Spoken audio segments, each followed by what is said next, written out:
Play something for us, janitor. Twinkle, twinkle, perhaps. The words sliced through the grand hall of the Manhattan Center for the Arts like a blade finding soft tissue. 300 guests in silk and diamonds turned as one, their champagne glasses catching the light from crystal chandeliers overhead. Malcolm Reed stood at the edge of the stage, silver hair perfectly combed, Italian leather shoes reflecting the polished floor beneath him. His smile carried the practiced cruelty of a man who'd spent 30 years deciding whose dreams deserved to live. James Cooper stood alone under the spotlight's glare, his maintenance uniform hanging loose on a frame that had grown thin from too many skipped meals and double shifts. The mop bucket at his feet gleamed with industrial cleaner, its handle worn smooth from his calloused grip. Behind him, the Steinway Model D sat like a sleeping giant, its black lacquer surface holding the distorted reflection of a man who'd learned to disappear. In the shadows near the service entrance, Lily Cooper pressed her sketchbook against her chest until the spiral binding dug into her ribs. 9 years old, blonde hair escaping from a braid her father had attempted that morning, oversized hoodie swallowing her small frame. Her eyes fixed on her father with an expression no child should have to wear. The terrified recognition that the world was about to hurt someone she loved, and she was powerless to stop it. The laughter built slowly, rippling through the crowd like a wave gathering strength. A woman in a gown that cost more than Jamie's annual salary covered her mouth with manicured fingers. A man in a tuxedo whispered something to his companion, their shared amusement evident in the twist of their lips. Malcolm lifted his champagne glass higher, conducting the symphony of mockery with subtle movements of his wrist. 3 hours earlier, the grand hall had been empty except for the whisper of Jamie's cloth against the piano's surface. He'd arrived before sunrise, as he always did, because early mornings offered a kind of invisibility. The maintenance staff moved through the building like ghosts, present but unseen. Their work erased the moment it was completed. The cleaning satisfied something in him, the transformation of disorder into order, the evidence of effort that lasted until the first guest arrived and undid it all. The Steinway gleamed under his attention. 12,000 moving parts, a soundboard cut from Sitka spruce that had grown slowly in high altitudes, each ring recording years of patient accumulation. 17 layers of hard rock maple bent into the rim, a feat of craftsmanship that took human hands and inhuman pressure. The keys themselves had once been ivory, now replaced with composite polymer that mimicked the weight and texture of elephant tusks without the moral burden. Jamie knew these details the way a former lover knows the geography of someone else's body, intimately, painfully, against his will. His fingers traced the curve where the lid met the case, gentle enough that he left no prints on the finish. The piano deserved this tenderness, deserved someone who understood what it cost to be beautiful. "You're talking to furniture again, Dad." Lily emerged from behind the stage curtain, her presence announced only by the soft scuff of worn sneakers against wood. She moved like someone who'd learned to take up minimal space, to announce herself only after confirming it was safe. The sketchbook never left her hands during waking hours. Jamie had tried once to peek at its contents, and she'd clutched it to her chest with such fierce protectiveness that he'd never asked again. "That's not furniture, sweetheart. That's a cathedral with 88 steps to heaven." She tilted her head, studying him with the unnerving directness of children who saw too much. "You always say weird stuff about pianos. That's because pianos understand weird people like me." Her giggle surprised them both, a sound that still felt like a minor miracle, 10 years after the night she'd entered the world and taken her mother with her. The guilt lived in Jamie's chest like a second heart, pumping shame through his veins instead of blood. Sarah had known the risks. The doctors had outlined them with clinical precision, numbers and percentages that meant everything and nothing. She'd chosen to continue anyway, chosen Lily over herself, and Jamie had spent 9 years trying to forgive her for leaving and hating himself for resenting the choice. "You're not supposed to be here." His voice carried no real authority. Lily had learned early that her father's threats were paper tigers, all show and no teeth. "Mrs. Patterson said I could wait in the hallway, but the hallway was boring." She dropped cross-legged onto the stage floor, just beyond where the spotlight would reach. "Besides, I wanted to draw you with the piano. You look different when you touch it." The words landed with more weight than she'd intended. Jamie felt something shift behind his ribs, the careful architecture he'd built to protect himself developing a hairline crack. Different how? Like you're remembering something important. She opened her sketchbook, pencil already moving across the page. Something you forgot to forget. The silence stretched between them, father and daughter separated by more than the 12 feet of stage. Jamie turned back to the piano, his reflection ghosting across its surface. 42 years old, though he looked older in certain lights. The kind of face that hard work and harder losses carved into premature lines. Eyes that had witnessed too much and revealed too little. He'd perfected the art of being present while absent, there but not there, occupying space without claiming it. Mr. Cooper. The voice cut through his meditation like steel through silk.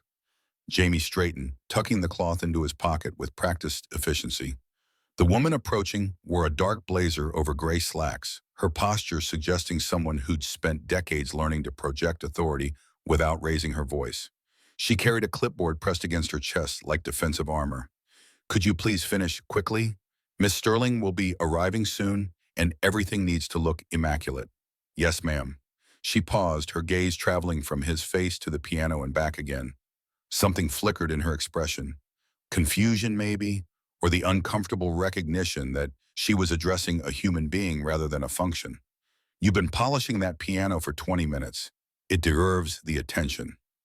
The woman's mouth opened, closed, opened again. Whatever response she had been formulating died before reaching her lips.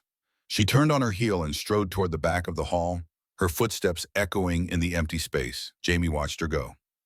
9 years of this, 9 years of being spoken to in that particular tone. Not quite rude, but carrying the presumption that his time belonged to everyone except himself. 9 years of swallowing responses that would cost him his job, his daughter's health insurance, the fragile stability they'd built from the wreckage of before. Dad, yes, sweetheart, why do people always talk to you like that? He crossed to where she sat, kneeling until they were eye level. The position hurt his knees, but he ignored it. Some conversations required proximity, required the ability to look into someone's eyes and confirm you were being heard. Like what? Like you're not really there. The observation carried a weight far beyond her years. Jamie reached out, ruffled her hair with a gentleness that contradicted his rough palms. Some people only see uniforms, Emma. They don't see the person wearing them. But you're a person. I know that. You know that. That's enough. Is it, though? The question hung between them, unanswerable and essential. Before Jamie could attempt a response, the grand doors at the far end of the hall burst open. Voices flooded the space, staff calling instructions to one another, heels clicking against marble floors, the rustle of expensive fabric being adjusted and readjusted. The transformation team had arrived, ready to convert the grand hall from an empty room into something worthy of Manhattan's elite. Jamie gathered his supplies with the efficiency of long practice. Stay close and stay quiet. I'm always quiet, I know. That's what worries me sometimes. They retreated into the shadows as the hall filled with organized chaos. Workers unfurled tablecloths with the snap of sails catching wind. Someone tested the microphone, their amplified breath filling the space like a giant's exhalation. Lily settled into her corner near the service entrance, sketchbook open, pencil already moving. Jamie watched her for a moment, the small person who'd inherited her mother's insight along with her features, then turned his attention to the room. Catherine Sterling entered the grand hall exactly 47 minutes before the scheduled start time. She'd built a career on arriving early, not out of eagerness, but control. The final 15 minutes before any event dissolved into chaos, and Kate had eliminated chaos from her life with the same ruthless efficiency she applied to underperforming board members. She paused just inside the entrance, scanning the space with eyes that had evaluated 1,000 galas, 1,000 grant proposals, 1,000 moments where someone attempted to take something from her. The Steinway sat center stage, its surface catching and reflecting the warm glow of stage lights. Perfect, the sight of it sent something sharp through her chest, a sensation she'd learned to ignore through decades of practice. Miss Sterling. Her assistant materialized at her elbow with the suddenness of someone who'd learned to anticipate her employer's needs. The seating charts have been adjusted per your request. Mr. Reed is at table 3. Good. Keep him away from the bar until after the speeches. And the Peterson donation? Confirmed this morning. 400,000. Kate nodded, already moving toward the stage. Her heels made no sound against the floor. Years of practice had taught her to walk without announcing herself. People revealed themselves when they thought no one was watching, said things they wouldn't say if they knew someone with power was listening. The skill had served her well in boardrooms and galas alike. She climbed the 3 steps to the stage with the grace of someone who'd spent a lifetime performing.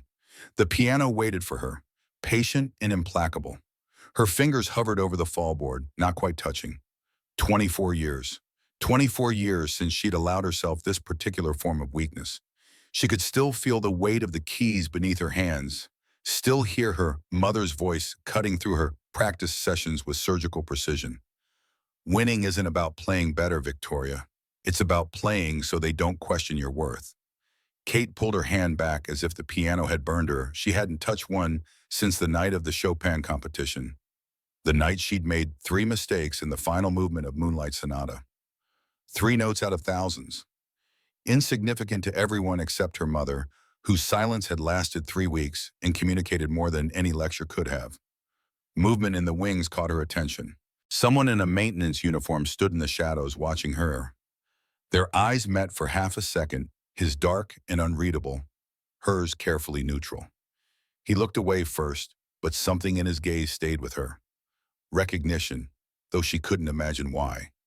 Maintenance staff were invisible by design, present but not present, there but not there. Miss Sterling, her assistant again, persistent as morning. The quartet wants to confirm their set list. Tell them to stick to the program. No improvisation. Kate turned away from the piano without looking back. But the feeling followed her through the next hour, the sensation that something important had just happened, something she'd almost understood before it slipped away like water through cupped hands. The gala filled slowly, then all at once. 300 guests poured into the grand hall in waves of perfume and cologne, their voices rising in practice enthusiasm. Women wore gowns that cost more than Jamie earned in a year, the fabric draped and structured to suggest effortless elegance that had required 3 fittings in a team of tailors. Men adjusted their tuxedos with the confidence of people who'd never questioned whether they belonged in formal wear. Jamie worked the edges of the room, a ghost among the living. He collected abandoned champagne glasses before anyone could trip over them, straightened chairs that didn't need straightening, ensured the pathway to the restrooms remained clear. Lily had returned to her corner, her presence so unobtrusive that guests walked past without registering her existence. She'd mastered her father's art of invisibility, and Jamie couldn't decide whether to be proud or heartbroken. Quite the circus, isn't it? The voice came from Jamie's left, cultured and amused. Malcolm Reed stood beside him, late 50s with silver hair that suggested distinguished rather than old. His tuxedo fit like it had been grown on his body rather than sewn, and his shoes probably cost more than Jamie's monthly rent. Everything about him communicated easy confidence, the kind that came from never having to doubt your place in the world. "Just doing my job, sir." "Of course you are." Malcolm's smile didn't reach his eyes. "The help always is." He walked away before Jamie could respond. Not that Jamie would have. Men like Malcolm didn't want responses from people like Jamie. They wanted audiences, wanted the satisfaction of knowing their observations landed, wanted the small daily confirmations that the hierarchy held firm. The evening progressed according to the printed program. Speeches were delivered from the stage, each one carefully crafted to inspire generosity while requiring minimal actual thought. Donations were announced to thunderous applause, the amounts large enough to impress without requiring the donors to sacrifice anything meaningful. A string quartet played Vivaldi with technical precision and zero emotional investment, and the older guests nodded approvingly because that's what one did when confronted with classical music. Kate took the stage to introduce the Foundation's newest initiatives. Her remarks flowed with the polished ease of someone who'd given variations of the same speech 100 times. The transformative power of music education, the importance of supporting young artists, the Foundation's commitment to making the arts accessible to all. She believed every word she said, which made the performance more effective. People could smell insincerity at 50 paces, but genuine conviction sold itself. Jamie watched from the shadows, his hands busy with a tray of empty glasses.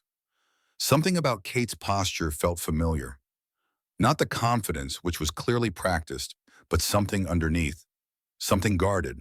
She held herself like someone who'd learned that relaxation was a luxury she couldn't afford. Dad. Lily appeared at his elbow, her sketchbook tucked under her arm.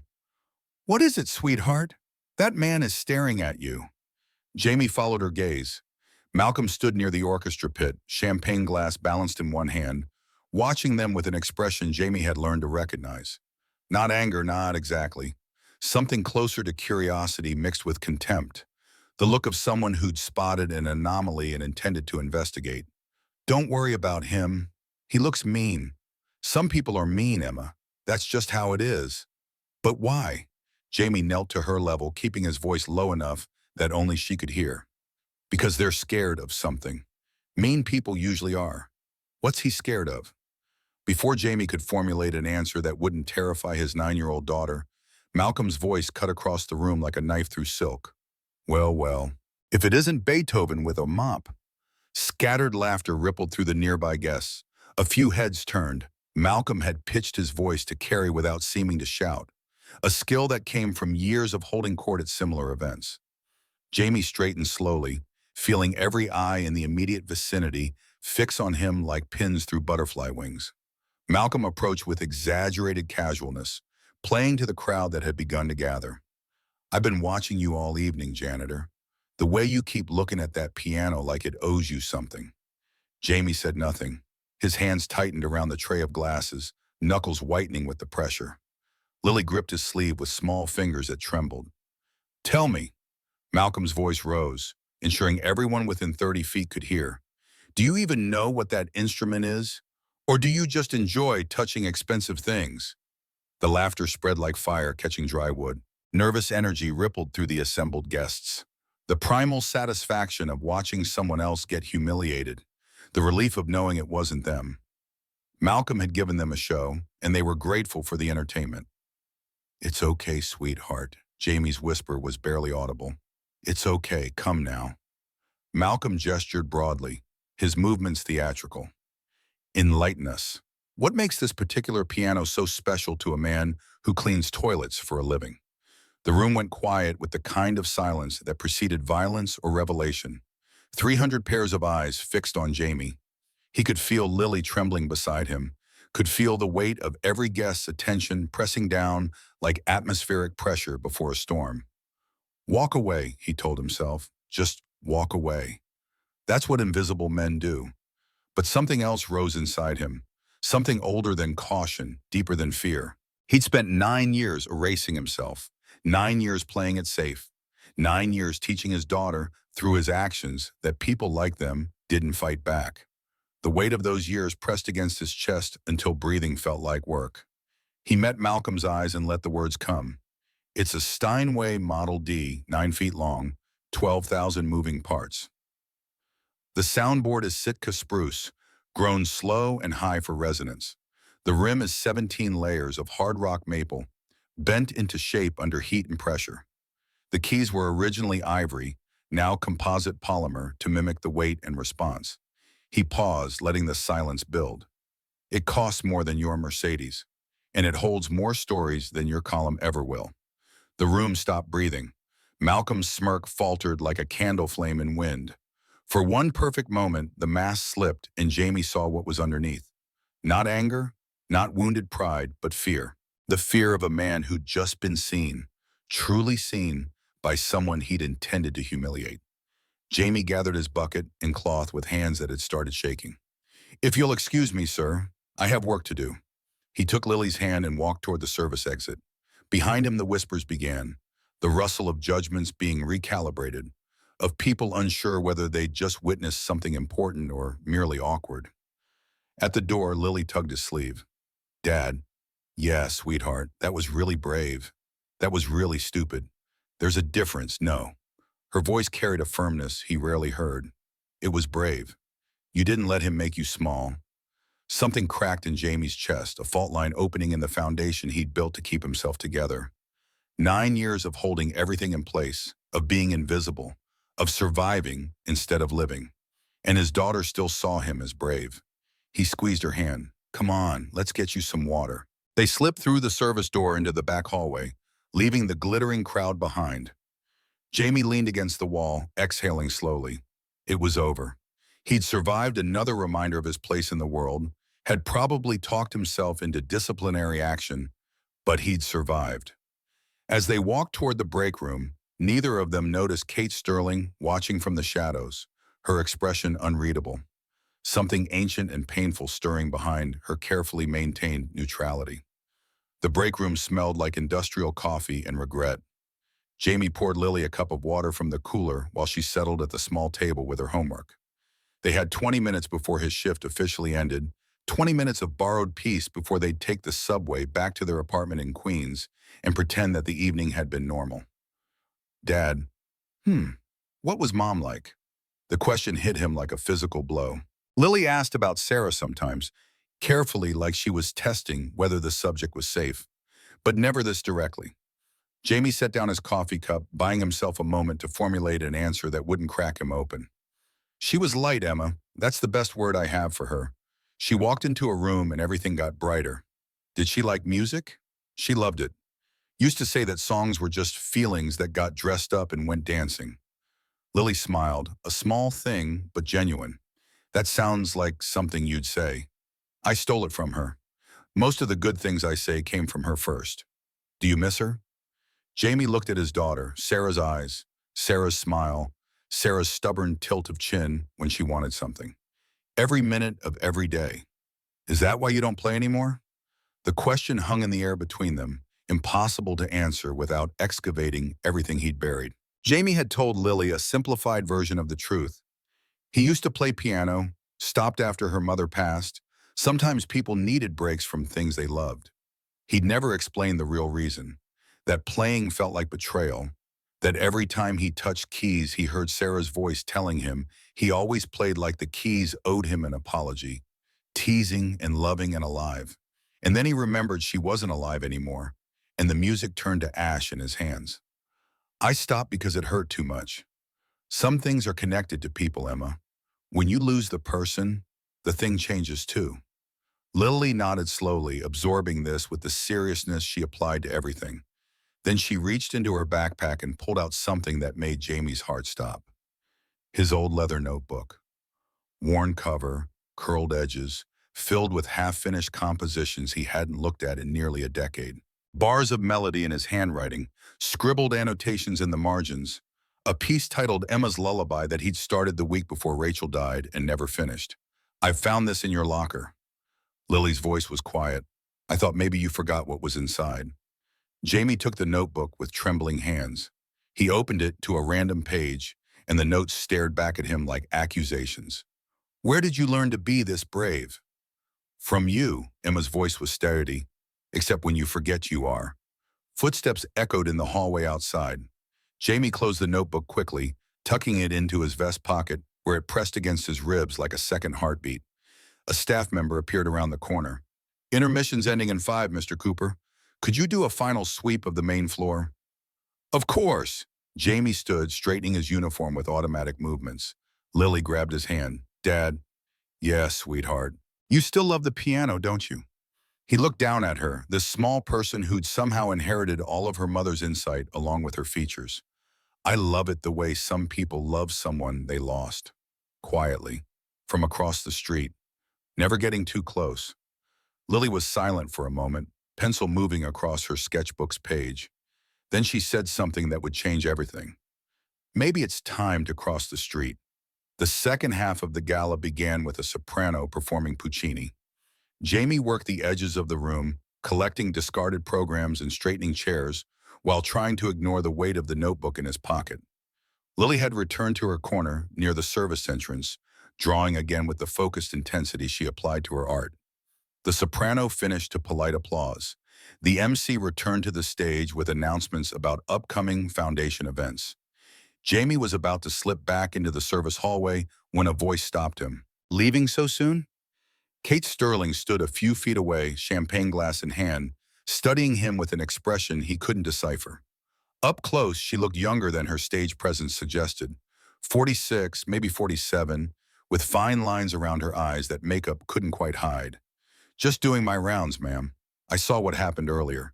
With Malcolm Reed, Jamie's jaw tightened. I apologize if I disrupted. You didn't. Kate's voice was quiet but firm. He's been disrupting things for 30 years. It was refreshing to see someone actually respond. I shouldn't have. Why not? The question caught him off guard. Because that's not my place. Kate smiled slightly, the first genuine expression he'd seen from her all evening. You sound like someone who spent too long believing what other people told you about yourself. Before Jamie could respond, the MC's voice boomed across the hall. Ladies and gentlemen, before our final performance of the evening, we have a special request from one of our distinguished patrons. Jamie's blood went cold. Malcolm Reed was climbing the stage steps, champagne glass raised, his smile wide and predatory. Our friend from earlier, the poetic Janitor, seems to have quite the connection with our Steinway. I thought perhaps he might grace us with a few notes, scattered laughter, some uncomfortable, some eager. Malcolm's voice carried easily across the sudden quiet. Come now, Janitor. You spoke so eloquently about this magnificent instrument. Surely you can play something. Twinkle, twinkle, perhaps? The laughter swelled. Jamie stood frozen as the spotlight swung toward him, 300 pairs of eyes finding their target. He saw Lily rising from her corner, sketchbook pressed against her chest, face pale with fear. He saw Kate watching him, something like recognition in her eyes. He felt the notebook in his vest pocket. Sarah's songs, Emma's lullaby, everything he'd buried because staying alive was easier than staying awake. Walk away, his mind screamed. Just walk away. That's what invisible men do. But Jamie Cooper wasn't invisible. He never had been. He'd just been pretending. The spotlight burned against his face, hot and unforgiving. Malcolm stood on stage with his arms spread wide, basking in the attention. Come now, don't be shy. You clearly have opinions about this piano. Let's hear if you have any actual talent to match that mouth.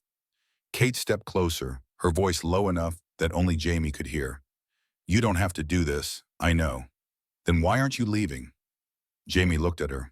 For a moment, the noise of the crowd faded, and there was only this woman with her careful armor and her guarded eyes, eyes that held something he recognized, the same thing he saw in his mirror every morning. Because I've been walking away for 9 years. And I'm tired. He handed her his cloth and bucket. Then he walked toward the stage. The crowd went silent. Even Malcolm's smirk faltered, replaced by genuine surprise. He hadn't expected Jamie to actually accept the challenge. Well, Malcolm recovered quickly, gesturing toward the Steinway with exaggerated courtesy. The floor is yours, Janitor. Try not to embarrass yourself too badly. Jamie climbed the 3 steps to the stage. His boots echoed against the polished wood, scuffed and worn, completely out of place among the crystal and silk. He could feel every eye in the room tracking his movement, could feel Malcolm's satisfaction radiating like heat. He stopped in front of the piano. The Steinway gleamed under the lights, its black surface reflecting his face back at him. He looked older than he remembered, more worn, the kind of face that life had used as a punching bag and then forgotten about. Any time now, Malcolm called out. Some of us have better things to do than watch a janitor contemplate furniture. Scattered laughter. Jamie didn't react. He was looking at the keys now, 88 of them, stretching out like old friends he'd abandoned. His fingers twitched at his sides. 9 years. 9 years since he'd played anything more than chopsticks for Lily on a toy keyboard. 9 years since Zucker's funeral, where he'd sat at their home piano and tried to play her favorite piece and couldn't get past the 4th measure before breaking down. Dad. Lily's voice cut through the noise. She'd moved closer to the stage, her sketchbook still pressed against her chest, her eyes wide and scared and something else, hopeful. It's okay. I know you can do it. Malcolm laughed. How touching. The janitor's daughter believes in him. Someone get this girl a participation trophy. Something shifted in Jamie's chest. Not anger, though that was there, burning low and steady. Something deeper. Something that had been buried so long, he'd forgotten it existed. He turned to face the audience. I didn't come here to perform tonight. I came to clean your floors and empty your trash and make sure no one tripped over a loose cable. That's what I'm paid for. He paused, letting the silence build. But sometimes life doesn't care what you're paid for. Sometimes it just dares you to remember who you used to be. He sat down at the piano. The bench creaked slightly under his weight. His hands hovered over the keys, not touching them yet, just feeling the space between his fingers and the ivory. Go ahead. Malcolm's confidence was returning. We're all waiting for Twinkle. Jamie didn't look at him. He was looking at Lily, his daughter standing near the edge of the stage, her whole body leaning forward like she was trying to will him through this moment. Behind her, Kate watched with an expression he couldn't read. Jamie closed his eyes. He remembered. He remembered the first time he touched a piano, 7 years old in the basement of a church where his mother worked as a cleaner. The instrument was old and out of tune, but when he pressed down on the keys, something inside him woke up. He remembered Juilliard, the scholarship that changed everything, professors who said he had a gift that came along once in a generation. He remembered Rachel, meeting her at a jazz club in the village, her laugh when she told him classical music made her feel like she had to sit up straight, the way she'd close her eyes when he played for her anyway. He remembered the hospital room, the monitors, the moment the doctors told him she was gone, and all he could think was that he'd never hear her laugh at his music again. He remembered becoming invisible. Jamie opened his eyes. He placed his fingers on the keys, and he played. The first note was soft, a single G hanging in the air like a held breath. Some people in the audience shifted, uncertain. This wasn't Twinkle. Then came the second note and the third, and suddenly the melody was unfolding like a flower opening to sun. Chopin's Ballade No. 1 in G minor, one of the most technically demanding pieces in the classical repertoire. The murmuring stopped. Jamie's fingers moved across the keys with a certainty that surprised even him. The muscle memory was still there, buried under years of grief and survival, waiting for permission to emerge. His hands remembered what his mind had tried to forget. The music built slowly at first, gentle phrases that spiraled upward like smoke from a candle. Then the tempo shifted and the piece transformed into something more urgent, more desperate. Arpeggios crashed like waves against rocks. The bass notes thundered like distant artillery. In the audience, people leaned forward. Champagne glasses were set down untouched. Conversations died mid-sentence. Kate pressed her hand against her chest, feeling something crack open inside her that she'd kept sealed for decades. Malcolm stood frozen at the edge of the stage, his smirk gone, replaced by something that looked almost like fear. And Lily watched her father with tears streaming down her face, finally seeing the man she'd always known existed beneath the uniform, in the silence and the careful invisibility. Jamie played through the grief of losing Sarah. He played through the guilt of giving up. He played through 9 years of mopping floors and emptying trash cans and pretending this part of him had died along with his wife. But it hadn't died. It had just been waiting. The ballade reached its central section, a lyrical passage that required not just technical skill, but emotional vulnerability. Jamie didn't hold back. He let every wound show, every scar, every moment of darkness he'd survived. The music spoke of loss, of love that didn't get to finish, of a man who'd buried himself alive and was only now clawing his way back to the surface. A woman in the third row wiped her eyes with a silk handkerchief. Beside her, a man who hadn't cried since his father's funeral felt his throat tighten. The piece built toward its climax, a series of octave runs that demanded everything a pianist had to give. Jamie's hands flew across the keys, the notes cascading like a waterfall, relentless and overwhelming. And then, just as suddenly, the storm quieted. The final section began, tender, heartbroken, beautiful in its resignation. The melody that had raged moments before now whispered like a goodbye said to someone who was already gone. The final chord rang out. Jamie lifted his hands from the keys. Silence. Complete, absolute silence. Then Lily started clapping. It was small at first, a 9-year-old's hands, soft and uncertain, but the sound broke the spell. Kate rose to her feet, clapping hard, her face wet with tears she didn't try to hide. And then the rest of the room followed. The applause built like a wave, crashing over the hall in a roar that made the chandeliers tremble. People stood. People wept. People who had spent the evening performing their wealth and status suddenly remembered what it felt like to be moved by something real. Jamie sat at the piano, his hands shaking, his vision blurred. He didn't bow. He didn't smile. He just sat there trying to breathe. trying to understand what had just happened. Lily climbed onto the stage and ran toward him, her sketchbook abandoned somewhere behind her. She crashed into his arms, burying her face against his chest. Dad, I know, sweetheart. His voice cracked. I know. He held her tight, feeling her small body shake with emotion. And for the first time in 9 years, he didn't feel invisible. He felt seen. The applause continued, but Jamie barely heard it. He was looking past Lily now, to where Malcolm stood at the edge of the stage. The critic's face was pale, his champagne glass forgotten, his carefully constructed superiority stripped away by something he couldn't dismiss with clever words. Their eyes met. Malcolm looked away first. Jamie rose from the piano bench, Lily's hand gripping his.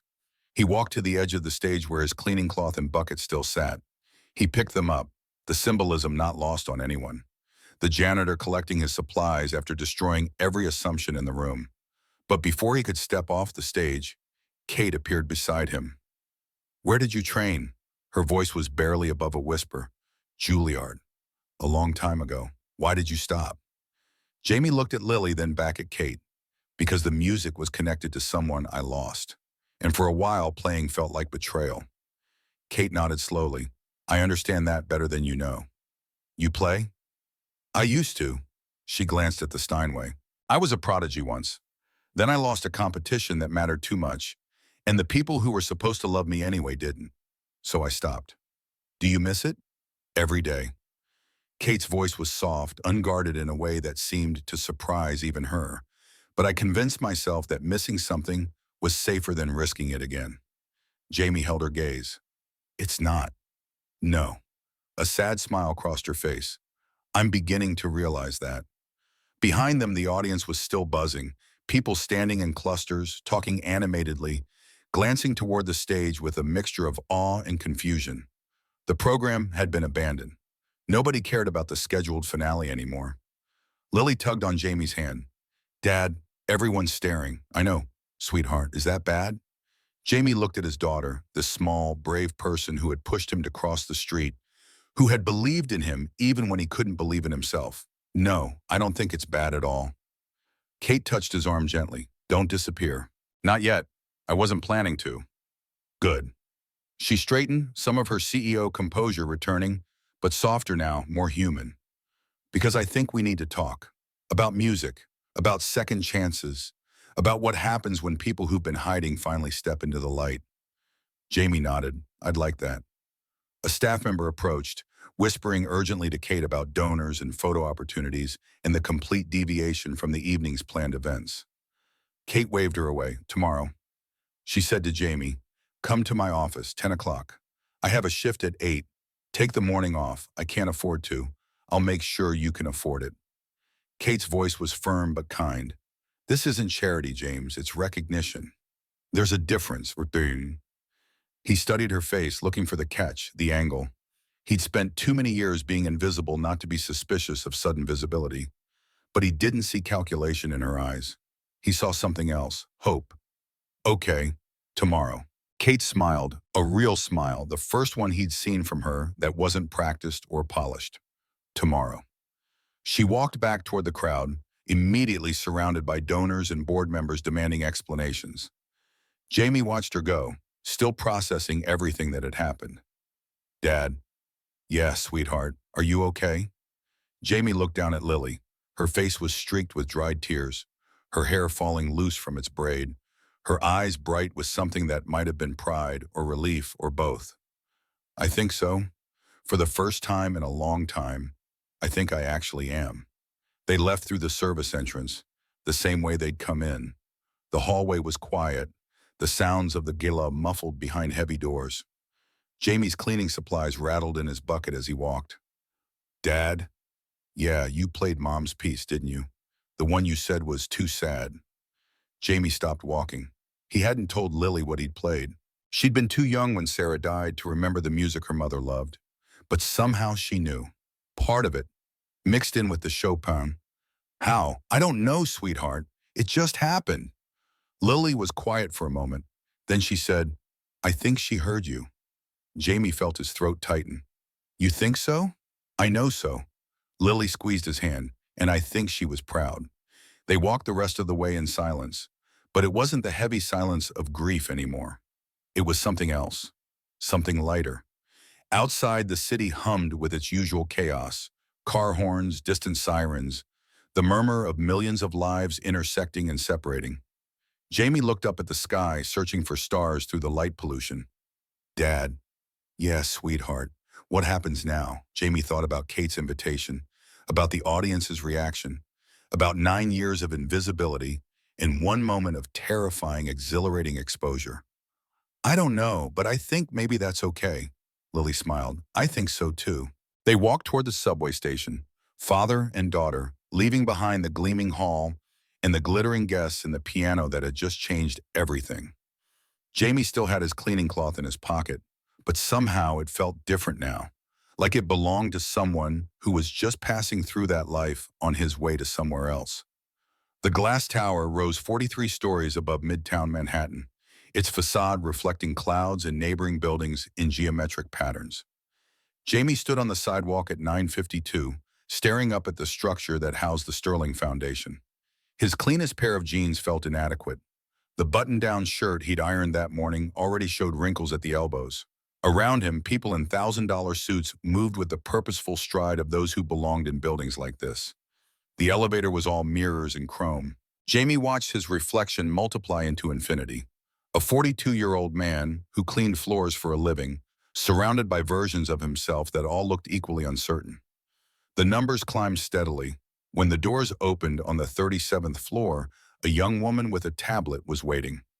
Mr. Cooper, I'm Diane, Miss Sterling's assistant. She's expecting you. The reception area looked like something from an architecture magazine. Minimalist furniture, abstract art on the walls, floor-to-ceiling windows offering views of Central Park. Diane led him down a hallway where their footsteps made no sound on carpet thick enough to absorb all evidence of passage. Kate's office wasn't what Jamie had anticipated. No imposing desk dominating the space, no wall of awards and accolades, just comfortable chairs arranged near windows, bookshelves filled with sheet music and worn paperbacks, and in the corner, a baby grand piano that made his breath catch. James. Kate rose from one of the chairs, extending her hand. Thank you for coming. She looked different in daylight, without the armor of evening wear and stage lighting. Black pants and a gray sweater, hair pulled back in a loose ponytail. The CEO mask had softened into something more human. Thank you for inviting me. How did you sleep? I didn't. Kate smiled slightly. Neither did I. She gestured toward the chairs and they sat, the morning sun streaming through the windows behind them. The city sprawled below, toy cars and ant people moving through their routines, oblivious to the conversation happening hundreds of feet above their heads. Last night, I watched a man who should have been invisible make 300 of the most jaded people in New York. New York cry. Kate leaned forward, elbows on her knees. Do you know how rare that is? I wasn't trying to make anyone cry. That's exactly why it worked. Music is my business, James. I fund orchestras. I sponsor competitions. I sit through hundreds of performances every year. Most of them are technically perfect and emotionally empty. What you did last night was the opposite. Jamie shifted in his chair, uncomfortable with the scrutiny. I was just playing. No, you were surviving out loud in front of everyone. Kate's eyes were intense. That's not something you can fake, and it's not something you can teach. It's either there or it isn't. What are you saying? Kate stood and walked to the window, her back to him. I've spent 20 years building this foundation. 20 years convincing wealthy people to fund music programs and support young artists. And do you know what I've learned? What? That most of them don't actually care about the music.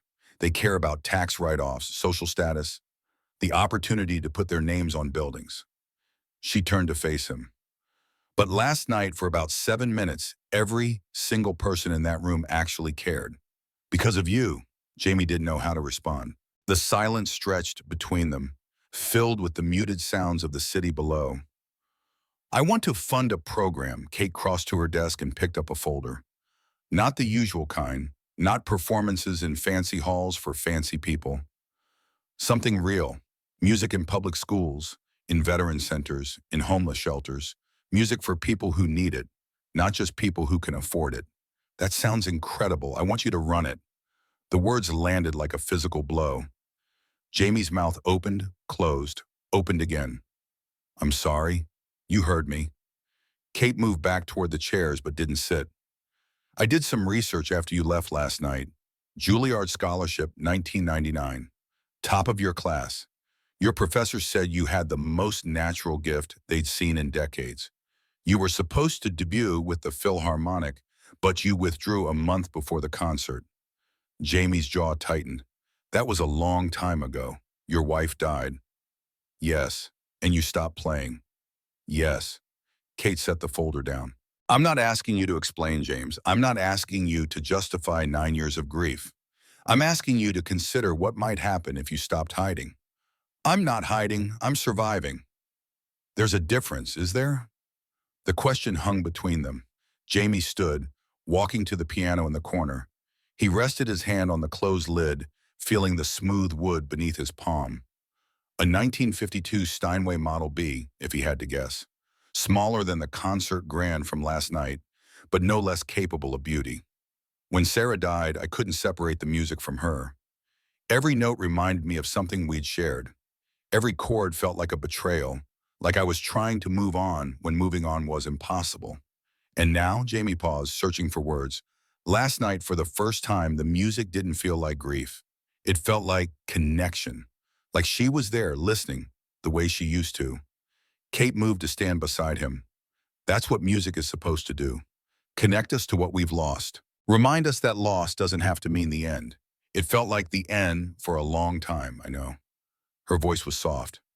After I lost that competition, when my mother stopped speaking to me, music felt like the enemy, like it had promised me something and then taken it away. So I punished it by walking away. Do you regret it? Every single day. Kate looked at the piano. But regret is just wisdom that arrived too late. The question is what you do with it now. She sat down on the piano bench and lifted the fallboard. For a long moment, she just stared at the keys, her hands hovering, but not touching. I haven't done this in 24 years. You don't have to. I know, she placed her fingers on the keys. But maybe it's time to stop hiding too.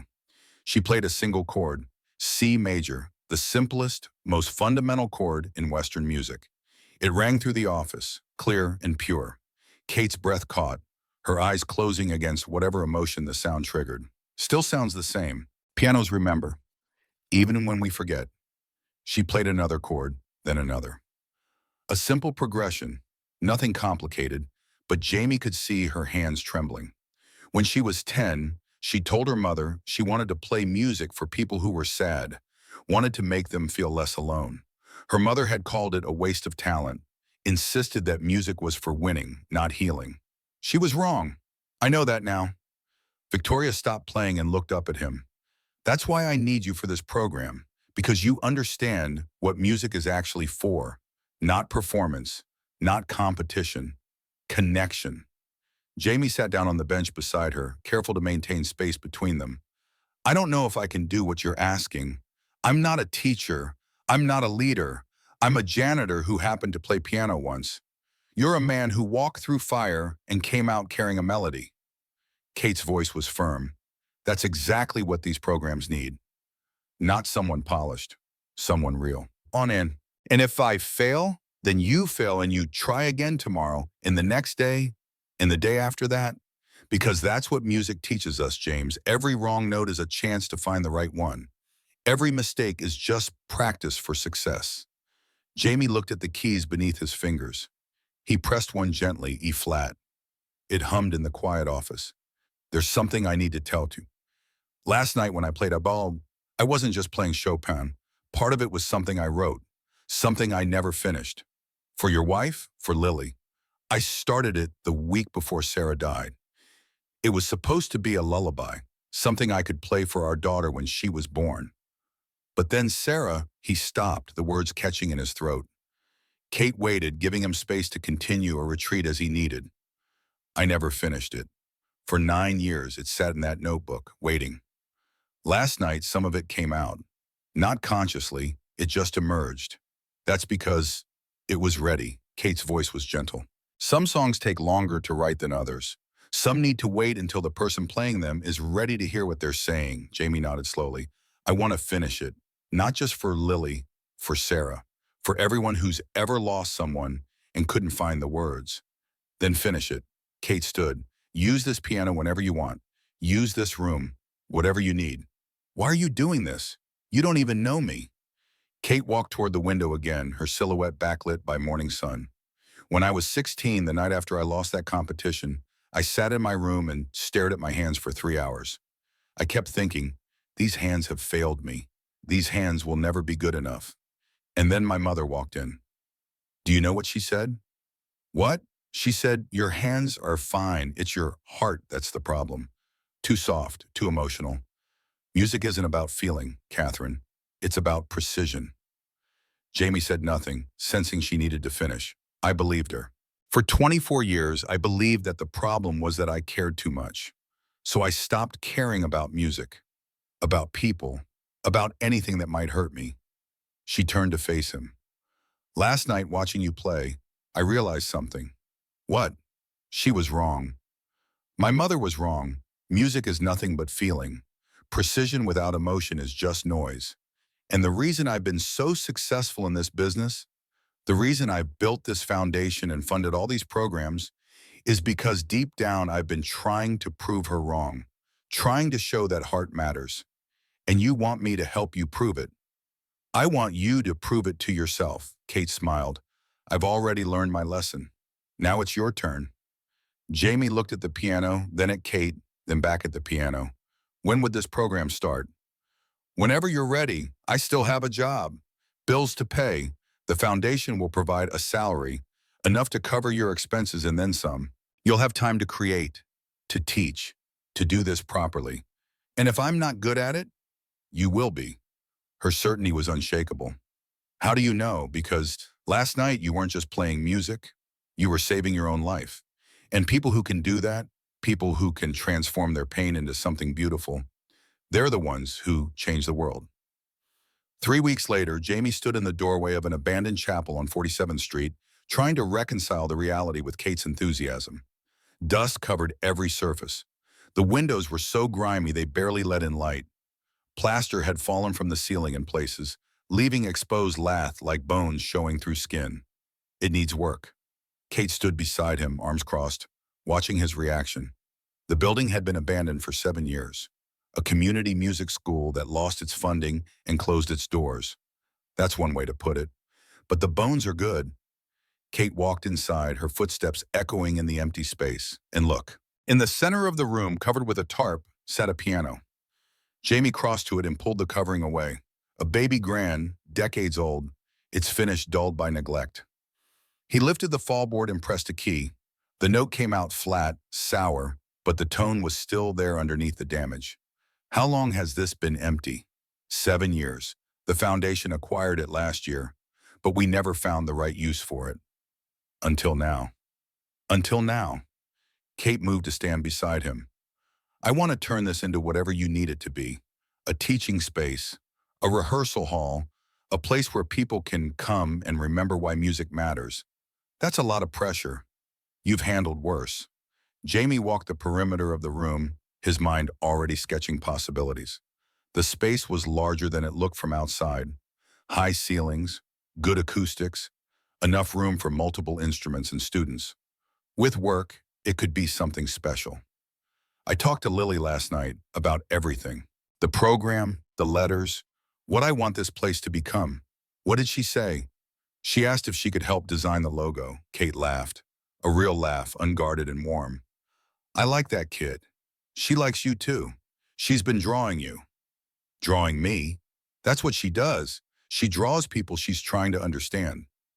Kate's expression shifted, something vulnerable flickering in her eyes. And has she figured me out? She says you're like a song that's afraid to be heard. The words landed with more impact than Jamie had intended. Kate looked away, pretending to examine a crack in the wall, but he saw her swallow hard. I should tell you something. Malcolm has been making calls to donors, to board members. He's trying to convince them that funding this program is a mistake. Jamie's hands tightened into fists. Why? Because you embarrassed him. Because people like Malcolm need to believe that talent and worth are connected to status. That someone like you couldn't possibly have anything to offer. Kate turned to face him. You threatened his entire worldview in 7 minutes. He's not going to forgive that easily. What does this mean for the program? It means we have enemies. It means some people will try to stop us before we even start. Her voice hardened, but there was something fierce in it too. But it also means we're doing something that matters. You don't make enemies by playing it safe. Jamie looked around the empty chapel at the beast in the cobwebs and the piano waiting to be heard. I've spent 9 years being safe, staying invisible, making sure no one noticed me. And now I have a daughter who believes in me, letters from my wife telling me not to give up, and a woman who thinks I can change something. He met Kate's eyes. Safe doesn't feel like an option anymore. Then let's get to work. The renovation consumed 6 weeks. Jamie arrived before dawn and left after midnight, supervising every detail with the obsessive focus of someone who'd been given a second chance and refused to waste it. Kate found him asleep on a drop cloth more than once, paintbrush still in hand, his face peaceful in a way it never was when he was awake. Lily came every day after school, documenting the transformation in her sketchbook. Her drawings captured the workers carrying lumber, volunteers painting walls, the piano being tuned by a specialist who called it a miracle waiting to happen. She'd turned 10 2 weeks into the renovation, a small celebration with cake from the corner bakery, Kate awkwardly presenting a gift of professional art supplies that made Lily cry. Dad, when do you think Mom stopped being 33? The question came late one evening, just the two of them in the chapel while Jamie touched up paint along the baseboards. What do you mean, sweetheart? Like, in my head, she's always 33. That's how old she was when she died. But if she was still alive, she'd be 42 now, like you. Jamie set down his brush, turning to face his daughter. I don't know, I guess she stopped being any age. She just became a moment, the last moment I saw her alive. Do you think that's sad? I think it's human. Lily sat cross-legged on the freshly painted floor, her sketchbook open to a drawing of Sarah from an old photograph. We hold on to people the way we last knew them, because changing them feels like losing them again. But you're not losing her by finishing the lullaby, right? Jamie crossed to his daughter, kneeling beside her. No, sweetheart. I'm not losing her. I'm just finally saying the goodbye I couldn't say before. What are you going to call this place? We've been thinking about that. Kate wants something that means what we're trying to do here. Not just music, connection, healing. Lily looked up from her drawing, her eyes bright with the same insight that had ambushed him since she was old enough to speak. What about the listening room? The listening room? Because that's what you do, Dad. You don't just play. You listen. To the music, to the people, to the things that need to be heard. Jamie stared at his 10-year-old daughter, this small person who understood what most adults spent lifetimes failing to grasp. The listening room. I think that's perfect. I know. That's why I suggested it. The first students arrived in October, 3 months after the gala. Jamie had expected teenagers looking for college application padding, maybe some adults seeking a hobby.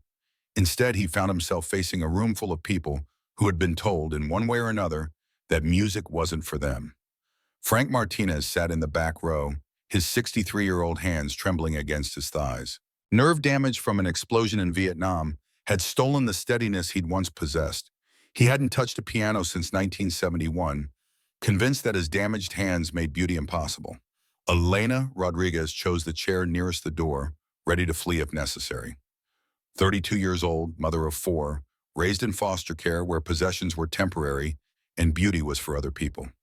She sat at the edge of her seat like the chair might vanish if she relaxed.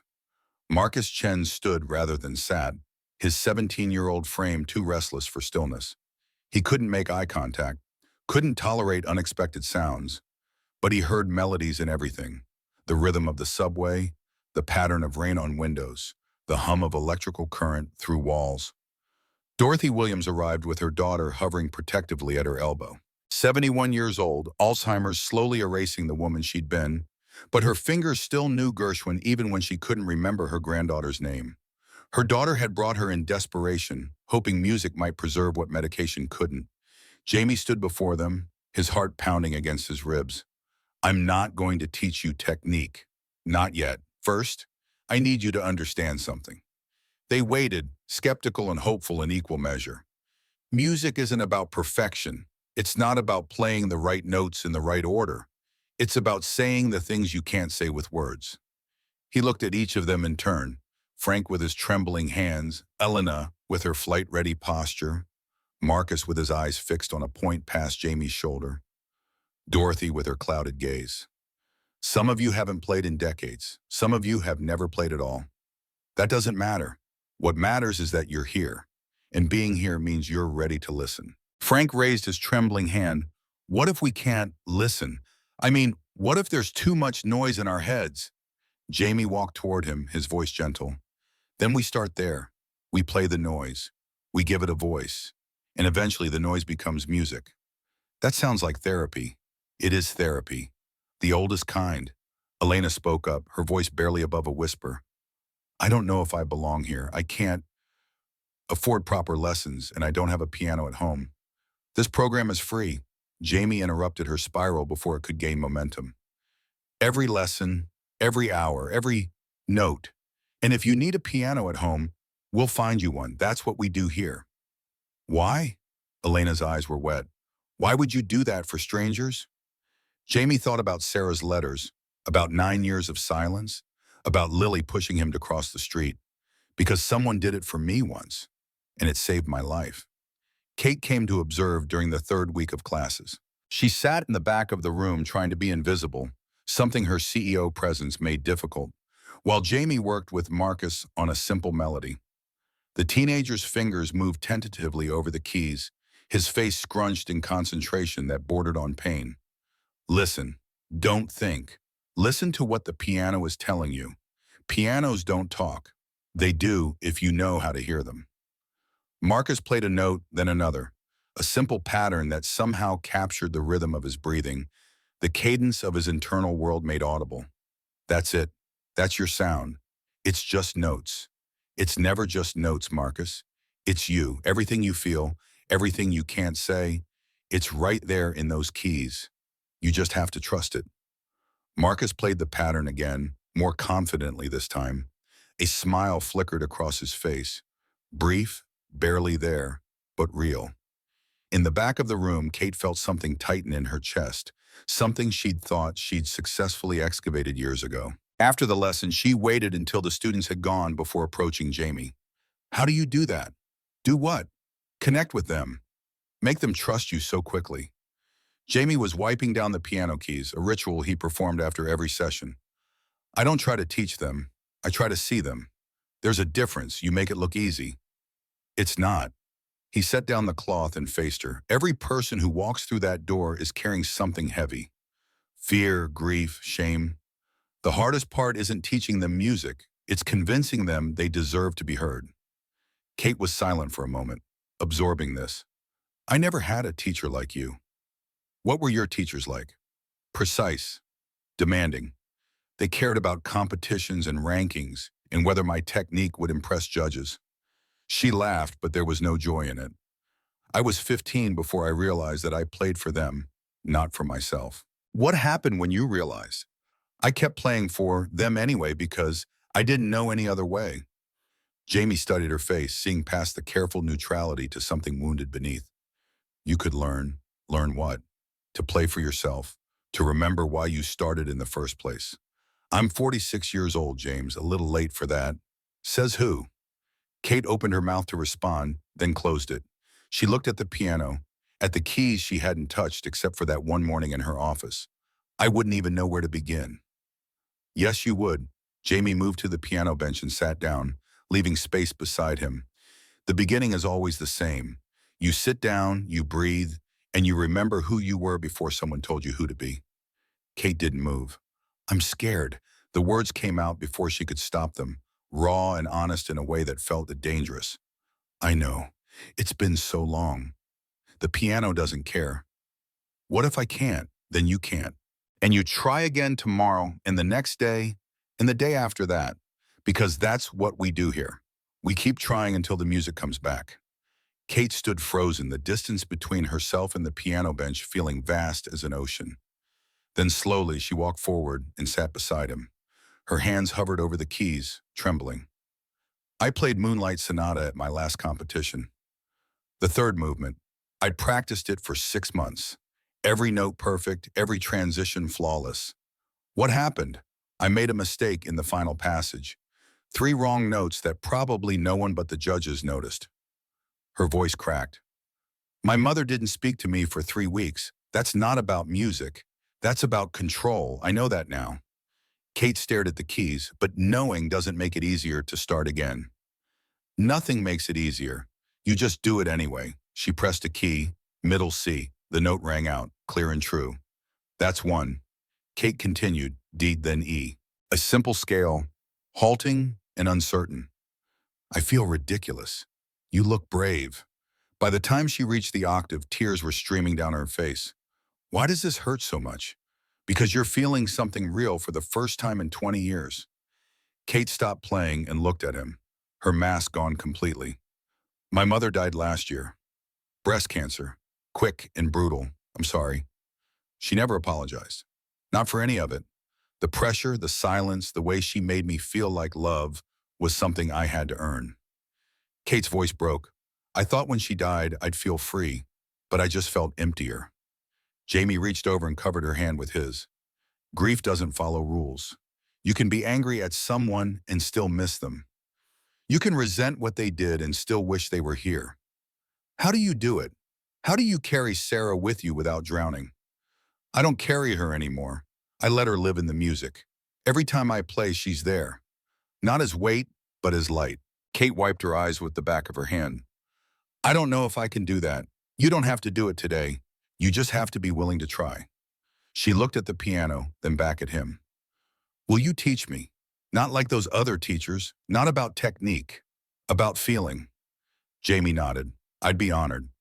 They sat together at the piano for another hour, not playing complicated pieces, just exploring, finding sounds, letting the music speak. What words couldn't. When Kate finally left that evening, she paused at the door. Thank you. For what? For seeing me. Not the foundation, not the money, just me showing. That's what the listening room is for.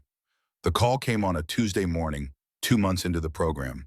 Jamie was working with Elena on a simple piece when Kate appeared in the doorway, her face pale in a way that made his stomach drop. Can we talk? In private?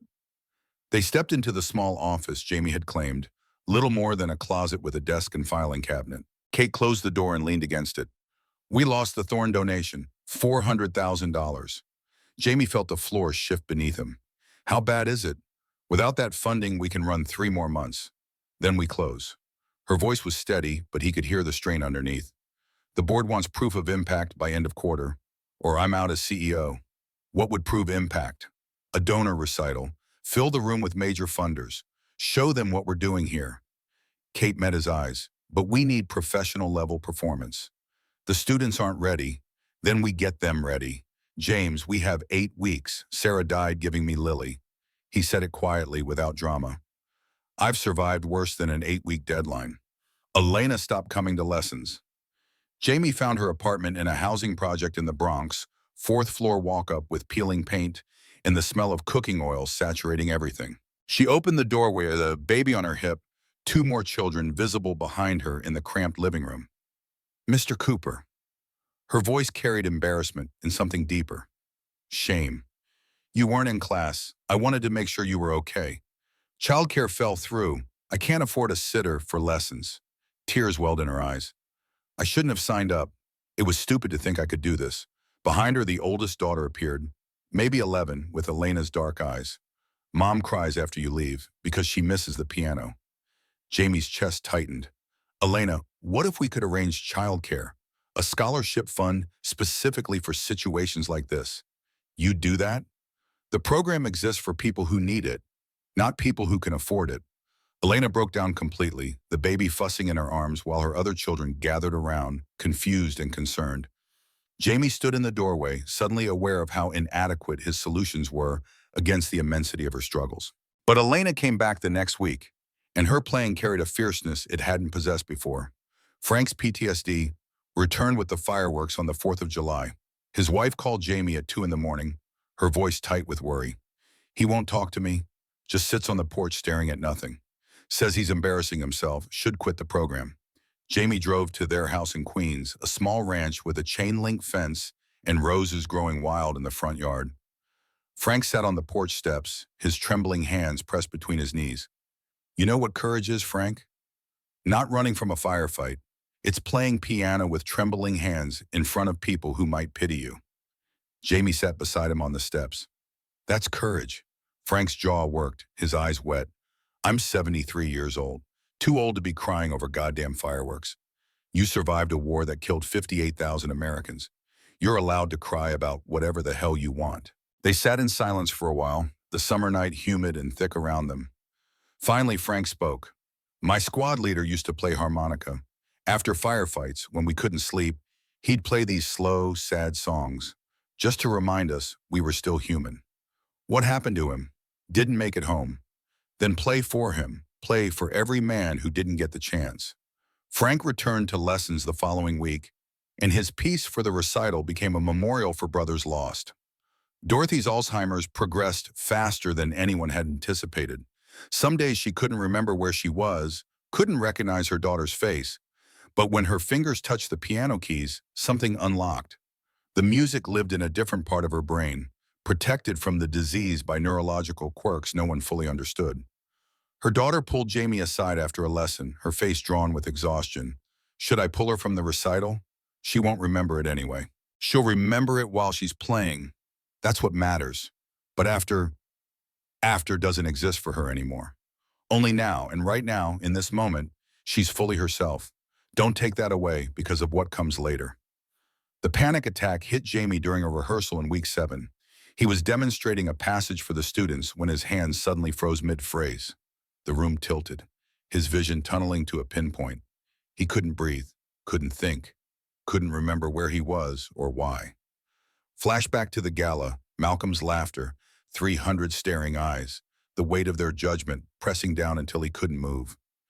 Mr. Cooper, are you okay? The students' voices came from very far away. Jamie's chest constricted, his heart hammering against his ribs like it was trying to escape. He staggered backward, his hip hitting the piano bench. Everyone out. Now. Kate's voice cut through the chaos with the authority of someone used to being obeyed. The students filed out reluctantly, casting worried glances over their shoulders. When the door closed, Kate knelt beside where Jamie had collapsed on the floor. Breathe with me. In, out. It took 20 minutes before he could speak, before the room stopped spinning and his vision cleared. When he finally looked at Kate, the shame was overwhelming. I can't do this. I'll ruin everything. Again, you didn't ruin anything the first time. Sarah's death wasn't your fault. I gave up for 9 years. What if I give up again? Kate sat down on the floor beside him, her expensive pants collecting dust she didn't seem to notice. You want to know why I really stopped playing? Jamie nodded, still struggling to regulate his breathing. Competition day, I saw my mother in the audience. She looked disappointed before I even started. Kate's voice was soft, remembering. I made those 3 mistakes because part of me wanted to fail, to escape. She paused, letting that sit between them. I've been running from that moment for 24 years. But watching you, watching our students, I'm learning something. What? That failure isn't trying and falling short. Failure is not trying at all. The door creaked open. Lily stood in the doorway, Kate's assistant behind her looking apologetic. She'd been listening, tears tracking down her face. She pulled something from her backpack, her sketchbook, open to a drawing of Jamie surrounded by students. The title written at the bottom, Dad Teaching People to Be Brave. Jamie broke down again, but different this time. Cathartic rather than catastrophic. Lily crossed to him and wrapped her arms around his neck. How did you get so wise? I had a good teacher. Not Mom. You. Dad. The recital night arrived like an execution date. The chapel had been transformed, folding chairs arranged in neat rows, lighting rigged to make the space feel professional rather than makeshift. 500 people filled the seats, donors in tailored suits beside neighborhood families in their Sunday best. Board members mixing with veterans and single mothers and teenagers who'd never set foot in a concert hall. Kate found Jamie backstage, pacing like a caged animal. Whatever happens, thank you. For what? for reminding me why I started this foundation. Frank played first, his original composition capturing the sound of rain on a tin roof, a memory from his childhood before Vietnam, before everything changed. His hands trembled, the notes imperfect, but something in the music transcended technical precision. It spoke of loss and survival, of things that couldn't be articulated any other way. When he finished, his wife stood up crying and smiling simultaneously. The standing ovation that followed felt like vindication. Elena performed with all four of her children, teaching them what Jamie had taught her. They played a simple piece arranged for multiple hands, and the message was clear. Beauty is something we can give each other. Marcus Chen's composition was performed with a small ensemble he'd assembled from his NYO classmates. Nonlinear, surprising, completely unique. The music critics in attendance scribbled notes furiously, recognizing the emergence of a talent that would shape the field. Dorothy played Gershwin's Someone to Watch Over Me with flawless technique despite her clouded mind. For 3 minutes, she wasn't a woman losing her memories. She was just a musician doing what she was born to do. Malcolm Reed sat in the third row throughout, his face cycling through expressions, skepticism giving way to confusion, giving way to something that might have been regret. Jamie took the stage last, Lily's hand in his. He'd told Kate he would play a 5-minute version of the lullaby, incomplete, ending on an unresolved chord. The audience wouldn't understand, but Lily would. 9 years ago, my wife died, giving birth to our daughter. I stopped playing because it felt like betrayal. But my daughter saved me. And tonight, I'm playing something I started before she was born. He paused, meeting Lily's eyes. It's not finished yet. Maybe it never will be, but that's okay. The best things rarely are. The melody emerged gentle at first, tender, the kind of music you'd hum to a baby falling asleep. But it grew more complex, layers building. Speaking of loss and love, and a man standing in a hospital room holding his newborn daughter, while the woman he loved slipped away. It also spoke of healing, of a little girl who drew pictures and asked hard questions and pushed her father to cross the street, of letters that arrived exactly when they were needed, of second chances that appeared when you stopped hiding. The final chord hung unresolved in the air, a question without an answer. Some in the audience looked confused. Others understood implicitly. Lily ran on stage and wrapped her arms around her father. It's perfect, Dad. Perfect because it's unfinished. Like us. Like everyone. The standing ovation lasted 5 minutes. But more importantly, the donors huddled with the board afterward and the numbers shifted. Richard Thorne, who'd pulled his initial funding, stood to make an announcement. I've funded 100 programs. Most forgot why they existed. This program remembers. 400,000 reinstated, plus 200,000 more. Other donors matched the commitment. Total funding, 1.2 million over 3 years. Kate cried publicly for the first time in 2 decades. Hours later, alone in the empty chapel, Kate found Jamie at the piano. You did it. You did it. This was your vision. No, it was our vision. She took his hand, her fingers lacing through his. I don't know what I'm doing. I haven't been in a relationship since my 20s. I'm controlling and difficult and I work too much. But with you, I remember who I was before all that. And I think I want to know what happens if I stop running.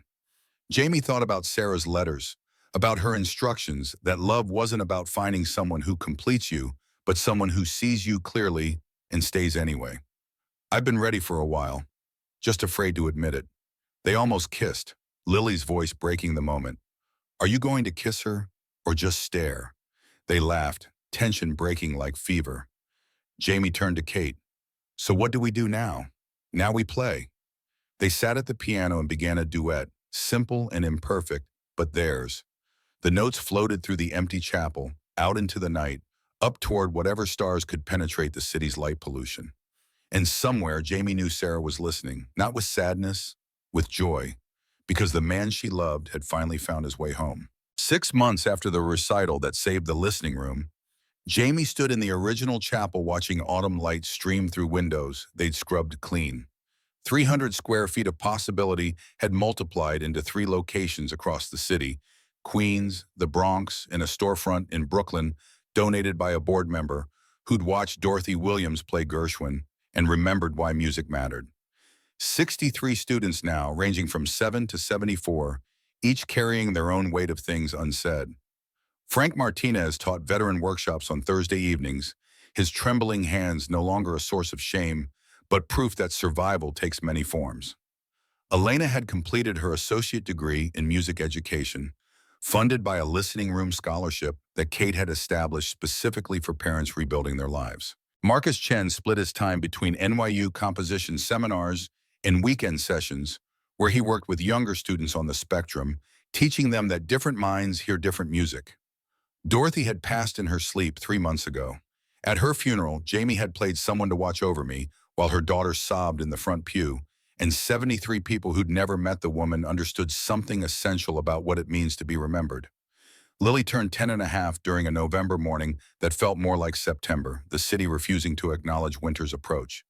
Kate had organized a party at the chapel, small, intimate, just the core volunteers and a few students. Lily opened her gifts with the careful deliberation she applied to everything. But when she reached Kate's offering, a complete set of professional drafting pencils and archival quality paper, her composure cracked. You didn't have to do this. Kate knelt beside her, close enough that Jamie could see the vulnerability in his partner's face. Yes, I did. Artists deserve the right tools. The word partner still felt foreign in Jamie's mouth, though they'd been together officially for 6 months. Kate had moved nothing into his apartment, and he'd claimed no space in her penthouse. But they existed in each other's lives with the permanence of growth rather than invasion. She kept a toothbrush in his bathroom. He had a key to her office. They'd learned to navigate the distance between their worlds by building a third one that belonged to neither and both. On a Wednesday afternoon that smelled like coming snow, a woman in her late 20s appeared at the chapel entrance. Well-dressed but not ostentatious, carrying herself with the careful posture of someone who'd learned to take up minimal space despite her height and presence. She waited until Jamie finished working with a student before approaching. My name is Sophia Reed. Sophia, I need to talk about my father. The surname landed like a punch. Jamie's shoulders tensed automatically, muscle memory of humiliation flooding back. Sophia noticed the reaction, and her expression tightened with something that looked like shame. He doesn't know I'm here, but I need your help. She was a music teacher in Queens Public Schools, she explained. Had a 7-year-old student named Aisha, refugee from Syria, who'd arrived speaking no English and carrying trauma no child should have to hold.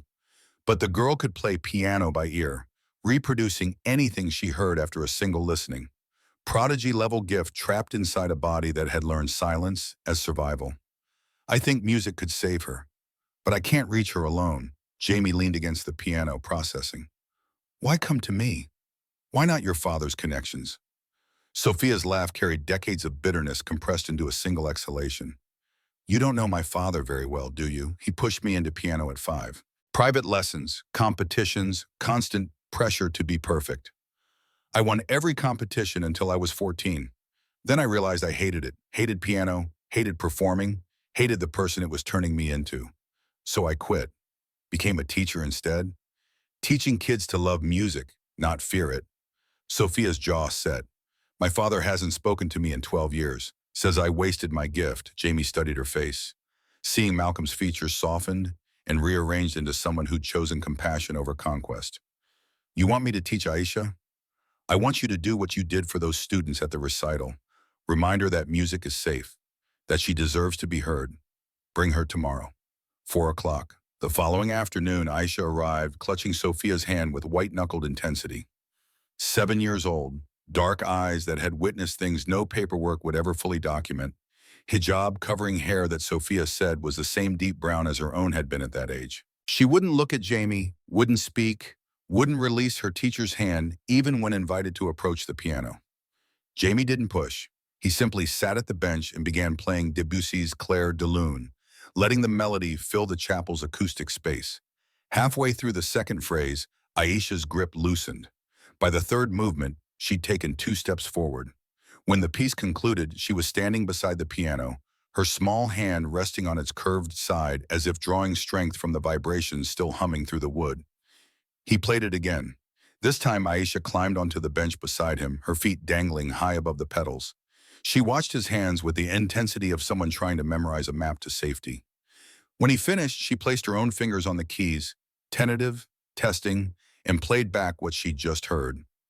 Note perfect, emotionally exact. Jamie's breath caught. How long has she been able to do this? Since she arrived. Sophia's voice was thick, but she won't perform, won't speak about it, won't engage unless the music is already happening. They worked together for 45 minutes, Jamie playing short phrases and Aisha echoing them back with increasing confidence. By the session's end, she'd played a complete piece, not copied, but created, something that sounded like Damascus and displacement and desperate hope all compressed into melody. When they were packing up, the door burst open with enough force to slam against the wall. Malcolm Reed stood in the entrance, his silver hair disheveled in a way Jamie had never seen at the gala, his expensive coat unbuttoned despite the November cold. "Get away from my granddaughter." The words came out harsh, but underneath Jamie heard something else. Fear, the primal terror of a man watching his last chance at redemption slip away. Sophia stepped between them, her body language shifting into protection mode. "How did you—" "Your school receptionist recognized my name, called to congratulate me on my granddaughter's musical talent." Malcolm's eyes stayed fixed on Jamie. "I assume she didn't mention that this charlatan is using traumatized children for publicity." Jamie stood slowly, keeping his movements deliberate and non-threatening. "The only person using children here is you. You used Sophia until she broke. You know nothing about my daughter. He knows exactly what you did." Sophia's voice shook but held firm.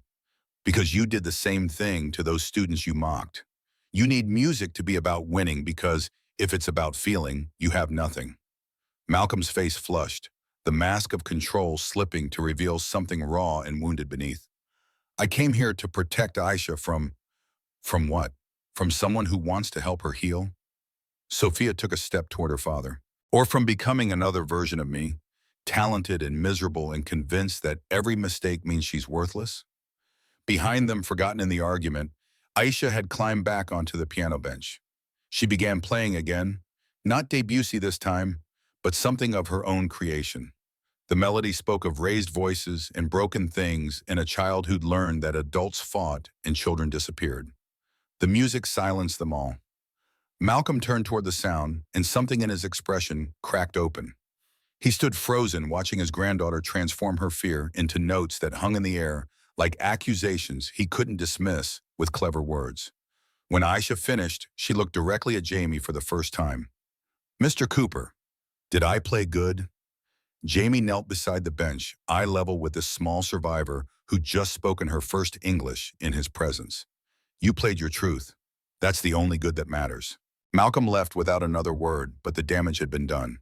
Jamie knew men like him didn't retreat. They regrouped. The article appeared in the Sunday Times 3 days later, Malcolm's byline attached to 1,500 words of calculated destruction. "The listening room, feel-good scam or legitimate arts education?" The headline asked a question the text had already answered. Jamie Cooper, the piece claimed, exploited vulnerable students for emotional manipulation, lacking any certified music education credentials. The foundation wasted donor money funding unqualified staff. Students were used as props in fundraising theater designed to extract sympathy dollars from guilty wealthy people. Kate called at 7 in the morning, her voice tight with the kind of control that preceded explosion. "Have you seen it?"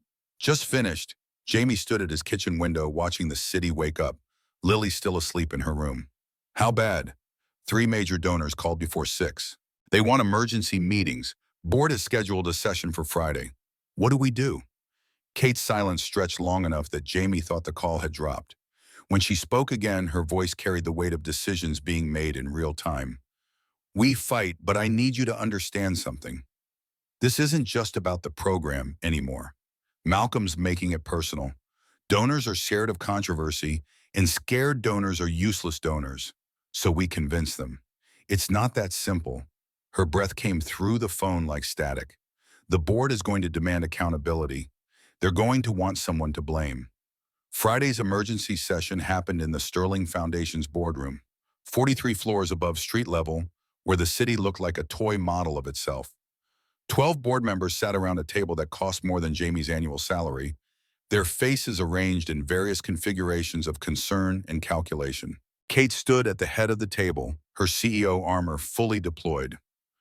I've asked James Cooper to join us because the allegations directly reference his qualifications and methods. Richard Thorne, the donor who'd pulled and then reinstated funding, leaned forward. With all due respect, Catherine, the question isn't whether Mr. Cooper is a good teacher.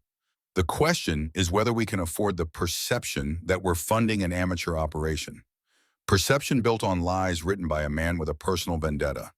Lies that are being repeated by other outlets. Thorne pushed a folder across the table. 3 articles in the past 2 days questioning the program's legitimacy. 2 parent groups have filed complaints with the city about unlicensed instruction. Jamie spoke for the first time since entering the room. Those complaints came from families whose children never attended our program. They're manufactured, which is irrelevant if the damage is done. A woman Jamie didn't recognize, late 50s, expensive suit, the kind of face that made a career of saying no, tapped perfectly manicured nails against the table. The foundation cannot survive this kind of scrutiny. Our reputation underwrites hundreds of programs. If we lose credibility here, we lose it everywhere. So what are you proposing? The woman smiled, but there was no warmth in it. We're proposing that you make a choice, Catherine. The program or your position. We'll continue funding the listening room under new management, or you can maintain your CEO role and we shut down this particular initiative. That's not a choice. That's extortion. That's governance. The foundation is bigger than one program and bigger than your personal investment in it. We need you to be rational. Kate's hands flattened against the table, her knuckles white with pressure. You're asking me to fire the person who created this program because a vindictive critic wrote a hit piece? We're asking you to consider what's best for the foundation's future. Jamie stood, the movement drawing every eye in the room. You don't need to do this. If keeping me costs the program, then I'll go. Find someone with credentials and no controversy. What matters is that the work continues. Kate turned to face him, and Jamie saw something in her expression that made his chest tighten. Don't be noble. This isn't about you stepping aside. This is about them demanding I betray what we built because they're afraid of bad press. The board member who'd been silent until now, an older black man with gray beard and kind eyes, cleared his throat. I've been on this board for 17 years, watched Catherine transform this foundation from a tax shelter into something that actually changes lives. And I've never seen her as passionate about anything as she is about this program. He paused, letting that weight settle. So I have to ask, are we really going to let Malcolm Reed dictate our decisions? A man who spent 30 years tearing down artists to make himself feel important? The mood in the room shifted slightly, pressure redistributing. But the woman with the manicured nails pressed forward. The question isn't about Malcolm Reed's character. It's about our fiduciary responsibility. If Catherine can't separate her personal relationship with Mr. Cooper from her professional judgment, then perhaps she's not the right person to lead this organization forward. The words landed like napalm. Kate's face went white, then flushed with anger Jamie had never seen her display publicly. My personal relationship has nothing to do with my professional judgment. The listening room works because it addresses a need no other program fills.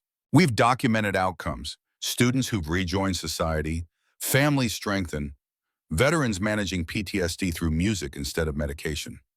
Those are facts, not feelings. Facts that are being questioned by the press. Then we present better facts. We invite critics to observe. We offer transparency. The woman shook her head. The damage is done, Catherine. The only question is how we contain it. Kate looked around the table, seeing the decision already made in most faces. The board would vote her out if she fought this. Would kill the program out of spite if she chose defiance over compliance. She'd spent 20 years building this foundation into something that mattered, and now it was a weapon being aimed at the things she cared about most. Jamie watched her calculate options, saw the moment she arrived at a conclusion that would cost her everything. I'm calling a press conference. Tomorrow, 10 a.m. Catherine, that's not advisable. It's not a request. I'm still CEO until you vote me out, and I'm using that authority to address these allegations publicly.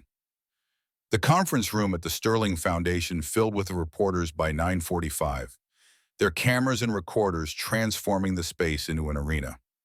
Kate stood at the podium looking more vulnerable than Jamie had ever seen her. No armor, no mask, just a woman about to burn down everything she'd built for the sake of something she believed in more. Effective immediately, I'm stepping down as CEO of the Sterling Foundation. The room erupted. Questions flew from every direction, overlapping into incomprehensible noise. Kate raised a hand and the chaos settled into restless waiting. I'm stepping down because I've learned something in the past 6 months that I should have understood 20 years ago. Leadership isn't about protecting institutions. It's about protecting the work that matters, even when that work is inconvenient or controversial or threatens the comfortable status quo. She paused, her eyes finding Jamie in the back of the room. The listening room exists because music education in this country has become something only accessible to people who can afford it. We charge nothing. We turn no one away. We meet people where they are, and we help them find their voices. That work is messy. It's not easily measured by traditional metrics. It doesn't produce convenient data points for grant reports, but it changes lives. I've watched it happen. I've experienced it myself. A reporter raised her hand. Miss Sterling, are you and Mr. Cooper romantically involved? Kate didn't hesitate. Yes. And that has nothing to do with my professional decision. But if loving someone who reminds me why I started this work is a conflict of interest, then I accept that judgment and remove myself from the position where it matters. She straightened, her voice gaining strength. I'll remain on the board. I'll dedicate myself full-time to the listening room as co-director with James Cooper. Because I've spent 20 years building a foundation that funds programs, and I've realized I'd rather build one program that actually changes the world. The press conference ended with more questions than answers, but the statement had been made. Kate walked off the stage directly to where Jamie stood, ignoring the reporters calling her name. You just gave up everything. I gave up a title. She took his hand.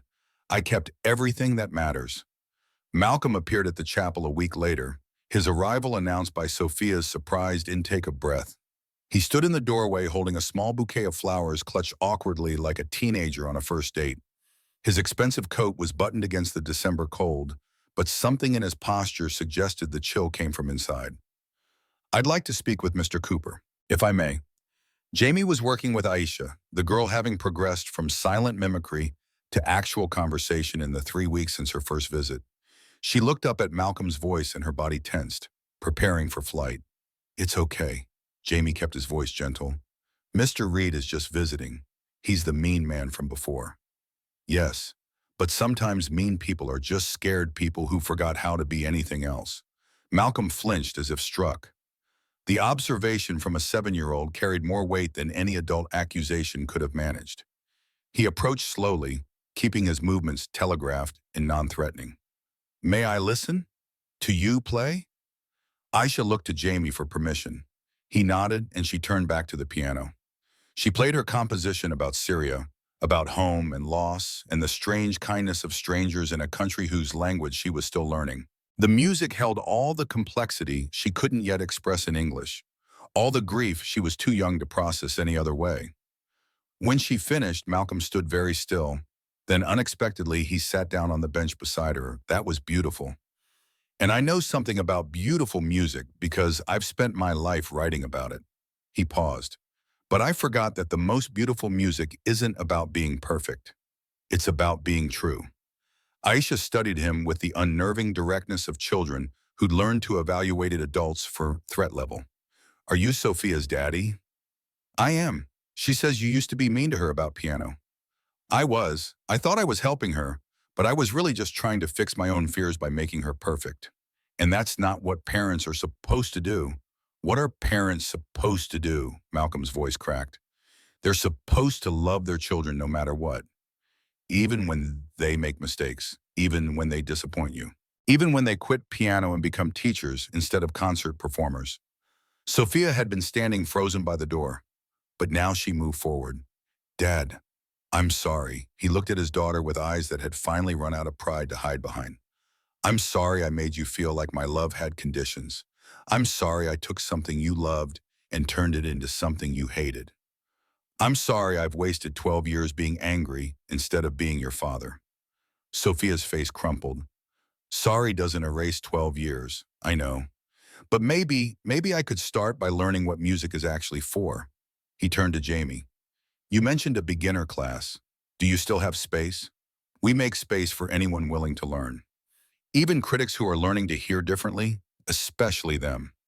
The benefit recital was scheduled for mid-December, a fundraiser designed to showcase the program's impact to potential donors and counter Malcolm's narrative with evidence. 500 seats in a borrowed concert hall. Every ticket purchased by someone who'd read the articles and wanted to decide for themselves whether the listening room was legitimate or scam.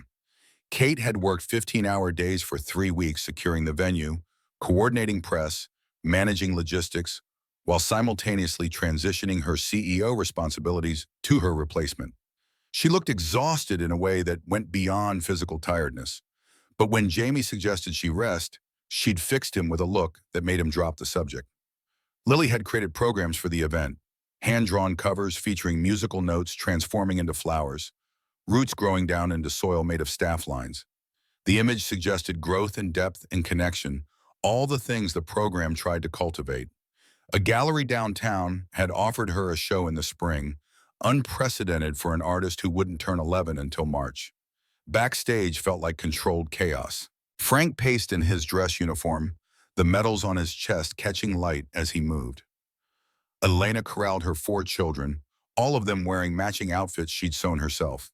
Marcus stood alone with his eyes closed, his hands moving in patterns that mimicked the piece he'd composed. Dorothy's daughter was there too, carrying her mother's program from the last recital, determined to honor her memory by attending. Jamie found Kate in the empty orchestra pit, staring up at the stage where a single spotlight illuminated the grand piano. You ready? I don't know what ready feels like anymore. She turned to face him. I gave up 20 years of work for this. If it fails, it won't. You don't know that. Jamie took her hands, feeling the tension thrumming through her body like an over-tightened string. When I played at the gala, I thought if I failed, I'd prove Malcolm right, that people like me don't belong on stages like that. But you know what I learned? What? That belonging isn't about other people's permission. It's about showing up and telling the truth even when your hands are shaking.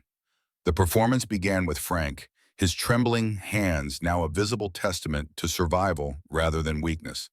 He'd composed a piece for his squad leader, the man who'd played harmonica after firefights to remind them they were still human. The music captured both the horror and the grace, the way beauty persisted even in places designed to destroy it. When he finished, the audience didn't just applaud, they understood.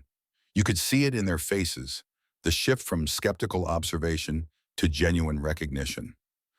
Elena performed with her children, their multiple hand arrangement transforming simple melody into something that spoke about family and resilience and the radical act of creating beauty when the world insists you don't deserve it.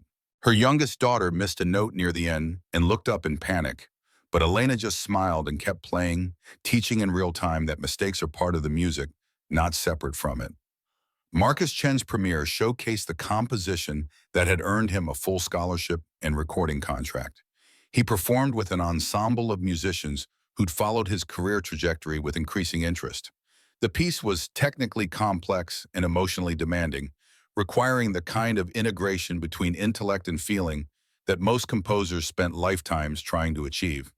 He was 17 and already better than good, already changing the conversation about what music could do. Aisha played last among the students, Sophia standing in the wings where the girl could see her if she needed reassurance. She performed her Syria piece with 7-year-old hands that understood loss better than most adults ever would. The melody captured displacement and hope in equal measure, spoke of a home that existed only in memory and a future that was still taking shape. When she finished, she spoke into the microphone with the careful pronunciation of someone learning a new language. This is for my mama. She's still in Damascus. I hope she hears. The audience rose as one. Several people were openly weeping. Malcolm sat in the second row throughout, his face cycling through emotions Jamie could only partially decode. When Aisha played, something in his expression suggested he was seeing his own daughter's career through different eyes, understanding finally what he'd stolen by demanding perfection instead of offering love. Jamie took the stage with Kate beside him, both of them dressed simply. No formal wear, no pretense. They decided to perform together, a duet version of the lullaby that Jamie had finally completed. 9 months ago, I started writing a song for my daughter that I couldn't finish because the grief was too heavy. But I've learned something in the past year. He looked at Kate, then out at Lily in the front row.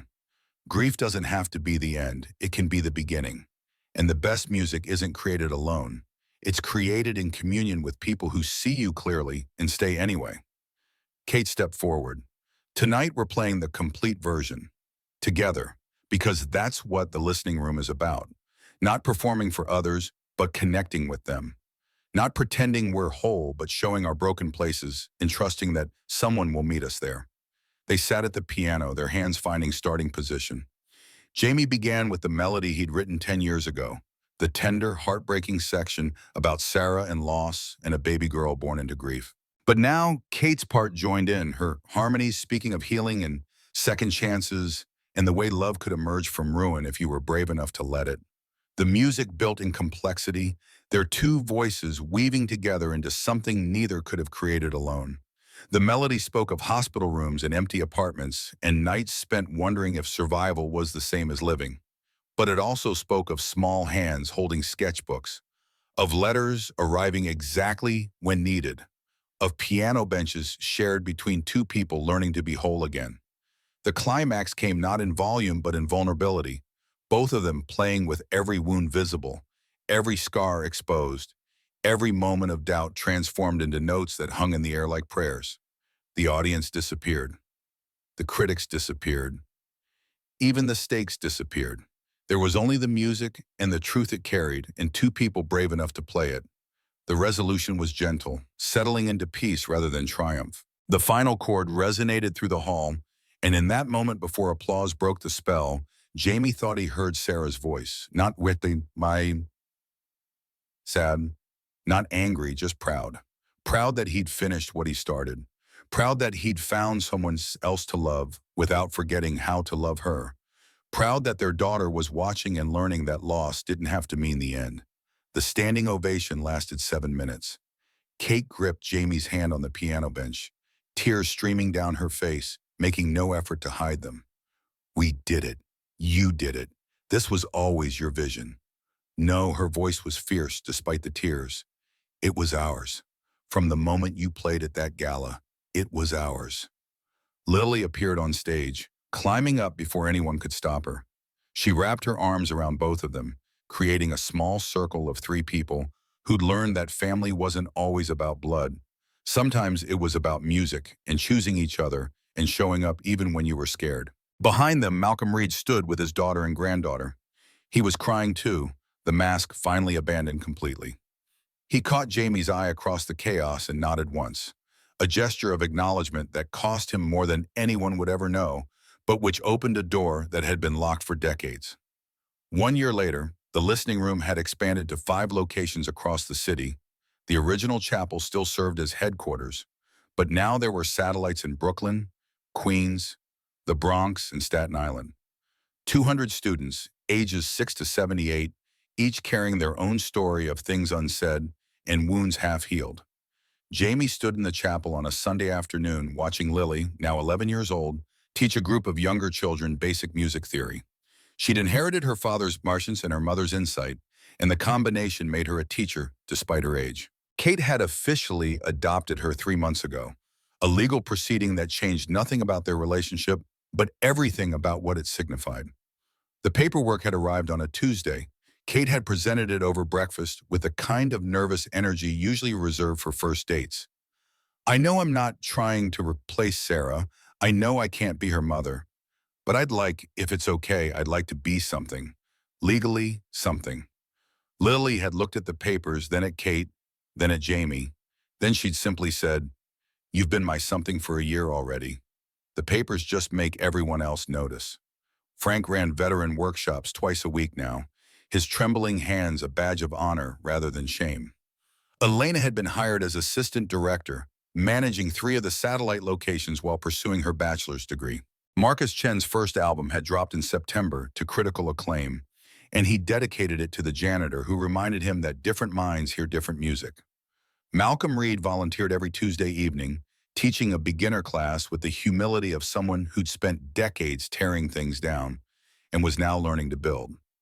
He and Sophia had dinner every Sunday, slowly rebuilding trust through the patient accumulation of small gestures.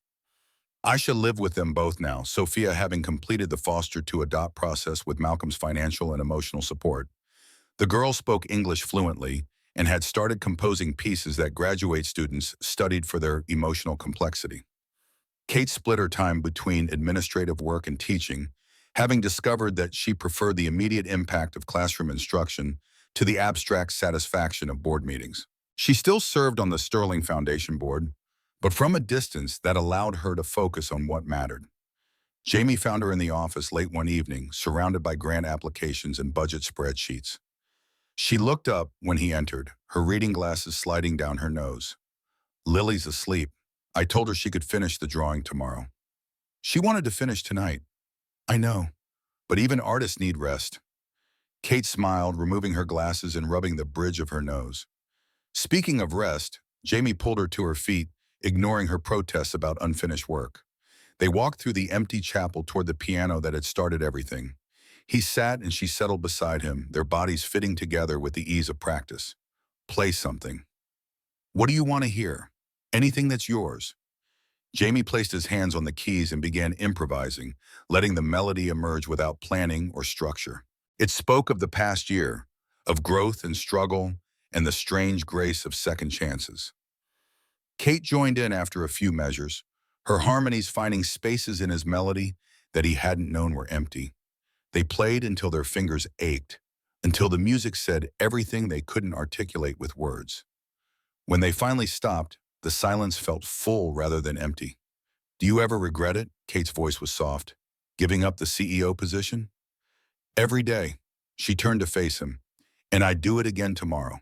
Because that title never made me feel as alive as this does, even when it's hard, especially when it's hard." Her hand found his. "Easy things don't change you. Hard things force you to become someone capable of doing them." Jamie thought about Sarah's letters, about 9 years of hiding, about a 10-year-old girl who'd pushed him to cross the street. He thought about Malcolm Reed crying at a recital, and Frank Martinez playing piano with trembling hands, and Elena Rodriguez teaching her children that beauty was something they deserved. He thought about all the students who'd walked through the door carrying weight and left carrying music instead. "You know what Sarah wrote in her last letter?" Kate shook her head. She said that love isn't about holding on, it's about letting go. Trusting that what you had was real and what comes next can be real too. His voice caught. "I didn't understand it then. Thought she was telling me to forget her. And now I know she was telling me to live. To keep playing until my hands give out, or my heart gives out, or there's nothing left but the music and the memory of what we had together." Kate leaned her head against his shoulder. "She would have liked me, I think. She would have loved you. Because you did what she asked me to do. You reminded me why music matters." They sat at the piano in the empty chapel, two people who'd been broken and were learning to be whole again. Through the windows, the city hummed its endless symphony, car horns and Koreans and voices calling across distances. Above them, stars struggled through light pollution, distant and persistent. Lily appeared in the doorway, her hair tangled from sleep, her sketchbook under her arm. "I heard music. Couldn't sleep. Had a dream about Mom." She crossed to them, climbing onto the bench between them. "She was listening to you play. Said she was proud." Jamie wrapped his arm around his daughter, feeling Kate do the same from the other side. "We all miss her." "I know, but I think she's happy we found Kate." Lily looked up at both of them with the unnerving wisdom that had been hers since birth. "Because the best way to honor people who died is to keep living the way they wanted us to." Kate's breath caught, her eyes filling with tears. "When did you get so wise? I had good teachers. Not just you two, Mom too. Even though I never met her, she's been teaching me through Dad this whole time." They sat together at the piano, father-daughter, partner, as the city moved around them and music waited in the keys for hands brave enough to wake it. Jamie pulled out the worn leather notebook, its pages filled with half-finished compositions and Sarah's favorite songs and the lullaby that had taken a decade to complete. He opened to a blank page and began writing. A new piece, still taking shape, not quite formed, but present in potential. He didn't know where it would go or what it would become, but he knew he'd finish it, because that's what survivors do. They take the broken pieces and they make something new, something that honors the past while reaching for the future. Kate watched him write, her hand resting on his shoulder. Lily leaned against them both, her sketchbook open to a new drawing of the three of them at the piano, musical notes floating upward like seeds carried on wind. The listening room exists because people forgot that music is medicine, not entertainment. Because we built walls between ourselves and beauty and convinced ourselves that art was for other people, people with credentials and training and the right kind of background. But beauty doesn't check credentials. It just shows up in hands willing to create it and hearts brave enough to receive it. Jamie looked at the women beside him, one who'd given him life twice, once at birth and once at 10 when she'd found her mother's letters, and one who'd given him a second chance to be seen. He thought about Malcolm Reed teaching beginners and Frank Martinez helping veterans and Elena Rodriguez showing her children that they deserved anything they could dream. He thought about Dorothy Williams, who'd played Gershwin perfectly even as she forgot her own name, proving that music lives in a part of the brain that transcends damage and disease and the slow erosion of self. He thought about Aisha playing Syria with 7-year-old hands and Marcus Chen composing revolutions and the 200 students who'd learned that their voices mattered even when the world said otherwise. The music never died. Jamie understood that now. It was just waiting for him to come home, waiting for Kate to remember she deserved to play, waiting for Lily to be born and grow into someone who could see what adults were too broken to recognize, waiting for Malcolm to understand that tearing things down was easier than building them, but infinitely less satisfying, waiting for every student who'd walk through the door carrying weight and leave carrying melody instead. They stayed at the piano until dawn crept through the chapel windows, playing and talking and existing in the space between what was and what would be. When Lily finally fell asleep against Kate's shoulder, they carried her to the small office couch and covered her with Jamie's jacket. What happens now? Jamie looked around the chapel, at the piano that had started everything, at the walls that had absorbed a year of music and tears and transformations too subtle to measure, but too significant to ignore. Now we keep going. More students, more locations, more people who need reminding that they deserve to be heard. And us? Kate's question hung in the air, weighted with everything they'd built and everything they risked by continuing. Jamie pulled her close, feeling the solid reality of her against him, evidence that second chances were real and grief didn't have to be the end. Us? We love each other and we fight when we need to and we keep showing up even when we're scared. We teach Lily that loss is part of life, but so is joy. We honor Sarah by living the way she wanted us to, openly, bravely, with our hands on the keys and our hearts wide open. Kate's lips curved into a smile. That sounds like a plan. It's not a plan. It's a promise. They locked the chapel behind them and walked out into the city's morning chaos. Three people who'd learned that family was something you built rather than something you were born into. That music was medicine for wounds no surgeon could reach. That the best revenge against grief was living so fully that the dead could hear you celebrating from whatever distance separated life from whatever came after. Sarah was listening. Jamie knew it the way he knew the Steinway's action, or the weight of middle C, or the fact that Lily's birthday was March 13th and Kate took her coffee black, and Malcolm Reed was learning to play Chopin with humility instead of precision. Some truths didn't require evidence. They just required faith. And James Cooper, formerly invisible janitor, now teacher and father and partner, and man who'd learned that crossing the street was terrifying and necessary and the only way forward, had finally learned to have faith in things he couldn't see but could hear in the silence between notes, in the space where music waited for hands brave enough to wake it, in the promise that endings were also beginnings if you were strong enough to keep playing.